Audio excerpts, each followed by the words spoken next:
নামাজ আমাদেরকে ভবিষ্যতের সাথে যুক্ত করে, আল্লাহর সাথে আমাদের সেই সাক্ষাৎ। তবে আরও একটি বিষয় রয়েছে, আল্লাহ বলেছেন, ইন্নাস সালাতা তানহা আনিল ফাহশাই ওয়াল মুনকার। নামাজ হলো সেই জিনিস যা আপনাকে অশ্লীলতা থেকে রক্ষা করবে, আর নামাজি হলো সেই জিনিস যা আপনাকে অন্য সব মন্দ কাজ থেকে রক্ষা করবে। অন্য কথায়, আমার মাঝে, আপনার মাঝে, প্রতিটি মানুষের মাঝেই খারাপ কাজ করার একটা বাসনা রয়েছে। আর যে জিনিসটি আপনাকে আপনার ভিতরের সেই দহন, সেই আগুনকে জয় করার শক্তি দেবে, তা হলো নামাজ। নামাজ হলো প্রতি কয়েক ঘন্টা পর পর ফাহশা ওয়াল মুনকারের জন্য অগ্নি নির্বাপক যন্ত্র।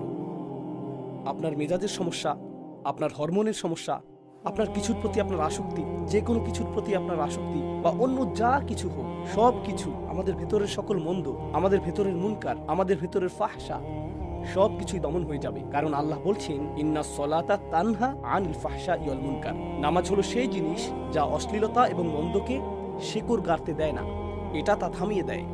বলে যিকরুল্লাহি আকবার। আল্লাহর জিকির সত্যিই সবচেয়ে বড়।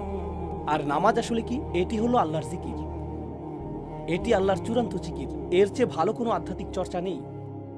আমি একথা বলতে কখনো ক্লান্ত হই না, কারণ আমরা এমন একটা ধারণা তৈরি করেছি যে আল্লাহর সাথে আধ্যাত্মিক সম্পর্কটা আমাদের অন্য কোথাও খুঁজতে হবে। নামাজ তো শুধুই নামাজ না, এর চেয়ে ভালো কোনো আধ্যাত্মিক চর্চা নেই, যা খোদ আল্লাহর রসুলকেও আল্লাহর সাথে সম্পর্ক যুক্ত করেছিল। সেটাই হলো নামাজ।